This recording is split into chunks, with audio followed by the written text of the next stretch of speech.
Hey everybody, and welcome back. Check this out.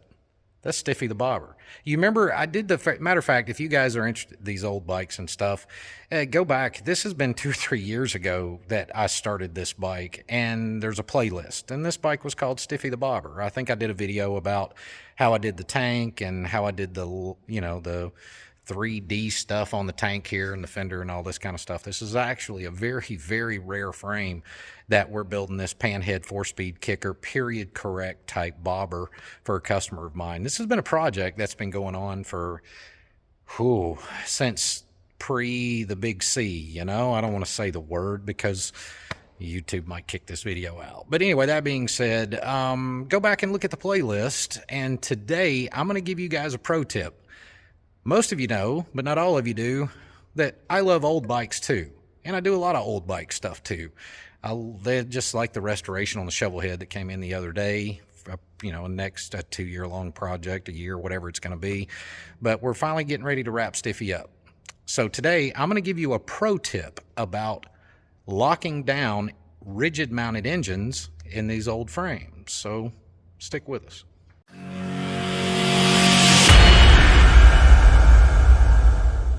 So to review a little bit of the story on Stiffy the Bobber here, this is a very, very rare frame that came out of the motor shop out of Anaheim, California. I think they were in business from around 68 to 72. The business was operated by a fellow named Bill York. And the cool thing about it is it's a single down tube and single backbone, and you can see back there, and they called it the single loop frame. They made less than 100 of these things, and many of these frames were destroyed along with the jig. It's kind of a long story that I covered in the other video. But anyway, the fellow that owns this bike has been waiting quite a long time, and it was crazy because I got to tell you, this gorgeous paint on this thing was done by a fellow named Ger Conlon out of Cork, Ireland. Ger was so excited about being a part of this project. This was one of the projects that my good friend Bob McKay started many years ago. And of course I wanted to complete this bike. Well, Jer wanted to do the paint on this. He was a great friend of Bob's, and of course he's an incredibly talented painter. So I'd actually boxed all the tins up and sent them over to Cork, Ireland. Well, they ended up getting held up for months and months. If I'm not mistaken, it was like 8 months or something like that during the Big C stuff.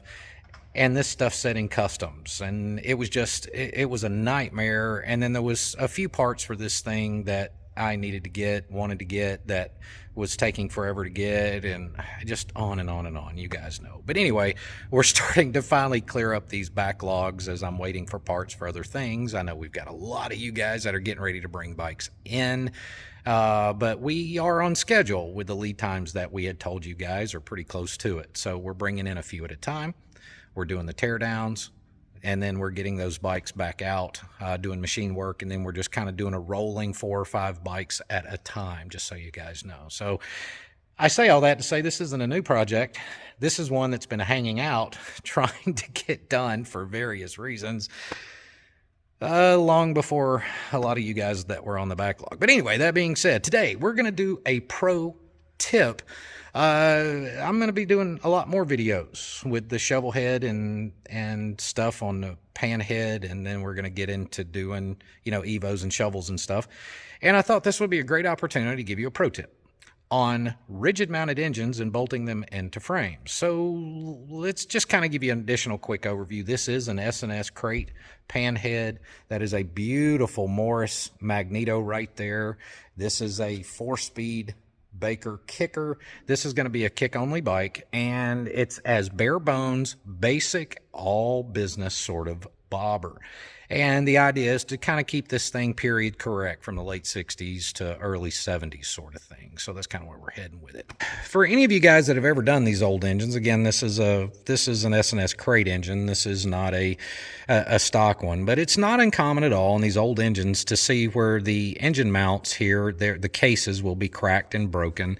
You also see them back here in the back. That's not an uncommon thing at all. All too often, what would happen, the reason these cases would be cracked is because a fellow would drop his rigid mounted engine into these frames ignoring a little bit of that rock and then just cinch the motor mount bolts down. Well, then that's going to stress everything. And of course, you're going to have some vibration and such. And then that's where your cracks develop and you start breaking these cases and stuff. So the pro tip, first off, this engine will not have a motor plate. It's going to have an exposed belt drive. We'll make a nice little polished cover for this right here. But it's going to have an exposed belt drive without a motor plate. All right. Now, if you were bolting a rigid mounted engine trans into a classic frame, be it, anything back, if it's rigid mounted, the best advice that I could give you, if you are running a motor plate here and here to connect the engine and trans, or if you are running a primary, the suggestion I would give you is to bolt your primary up, engine and trans, cinch them down nice and tight. When you do that, you're going to have your alignment of the engine and transmission. Okay, but then you could also have a gap under here, right? You could have that little bit of rock that is then cinched down what you think is tight once you bolt your primary up.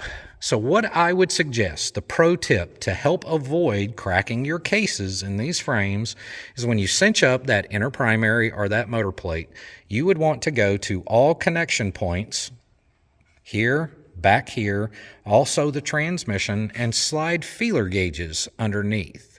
All right. And you slide those feeler gauges in there just to make sure. What happens is you then take those bolts, cinch them down. You've now stressed the case and you can develop those cracks, and cracks turn into breaks. And that's not a good thing at all. So as I had mentioned, you notice there's a little bit of rock to this bad boy right here. Because I'm not running a motor plate, I'm simply going to get that alignment as close as I can get it. I'm going to put the belt on there and cinch everything down, make sure my alignment is good. And then I will check feeler gauges underneath all those mount areas. And then what I prefer to do is utilize basically thrust washers, stainless thrust washers, and get it to the point that it's absolutely solid and there'll be no flex at all when I torque those engine mount bolts down. And that's the best advice that I could give you guys if you're sliding an engine into a frame. Now, I want to also tell you and point out, most of the time the factory frames aren't straight and they're not level. So don't assume because you have an unmodified, not a custom frame, don't assume that if you have a stock frame, it's just going to slide in there and it's going to be perfect. You need to check them all before you cinch those bolts down. And that's going to save your case and save you a lot of trouble. So there's your pro tech tip on these old bikes, and keep an eye out for upcoming videos. I've still got to build the front end, the forks, and then put the rear wheel on and check some offsets and things like that, paint some brackets and all that type of stuff. But for the most part, oh, and one other thing. If you guys remember on the curve bike, when I did the exhaust on it, I utilized ceramic coating on the outside of the pipe. And then that ceramic was then polished in a tumbler. Now, I'm going to go ahead and tell you guys, this isn't just a plug. I've been using these folks for years. Miller's Powder Coating in Lilburn, Georgia. Miller's Powder Coating in Lilburn, Georgia. Their powder coating is absolutely phenomenal, but they're the ones that did the pipes for me on the curve bike. And it left a finish that is, it almost looks like polished aluminum. It's not quite chrome, but the biggest thing about it is there's been zero corrosion on the curve bike. I have ridden the fool out of that thing, and there's no bluing, no discoloration, no anything, and those pipes look absolutely phenomenal still. So I won't be chrome plating these. I'm going to utilize that ceramic coating. I'm sending the pipes. You'll notice they got some rust. I did fabricate these pipes, which I think I did a video on that as well. And but what they do is they run the ceramic on the inside and the outside, and then they put it in this huge tumbler with ceramic weird shaped little things in there with water and a lubricant of some type, maybe Dawn dishwashing liquid for all I know. But what I do know is after it runs through that tumbler and everything else, that it comes out and the finish is just absolutely wonderful. But I will tell you, it does not hide flaws. So if you had a set of pipes or intakes or anything like that you wanted this permanent, almost perfectly mirror polished finish on it, when you send it to Miller's, You want to make sure that your prep is perfect. If you've welded pipes, like I have these, if you have any pinholes or anything like that, use a silica bronze filler with a TIG, do something and make sure it's perfect, because when it comes out of that, just as in chrome plating or painting, if the prep isn't good, those pits and those things are really going to stand out. So that's another little piece of advice. So if you wanted a permanent, almost but not quite polished aluminum look to your exhaust, and it virtually never blew and never have an issue, Miller's Powder Coating in Lilburn, Georgia is the place to send it. Bill and Billy Miller, not only that, their powder coating is phenomenal. I've sent them derby covers, primary, you name it, cylinders, the whole deal. They're my go-to guys for powder coating, and what I get back from them, you would almost swear it was paint. Those guys are incredibly talented. So anyway, that being said, here's a quick update on Stiffy the Bobber. Stay tuned to the channel. Check out the old videos on Stiffy here, where I go through the history of this frame. And stay tuned. We got a whole bunch of cool stuff coming. I've got some cranks getting ready to hit the door. We've got some engine cases to build. We've got some engine teardowns to do. And then, of course, our series on the buildup of, that's the very long series of pan, shovel, Evo, from crank to the top. Guys, take care of yourselves and each other, and hopefully I'll see you next week. Have a good one.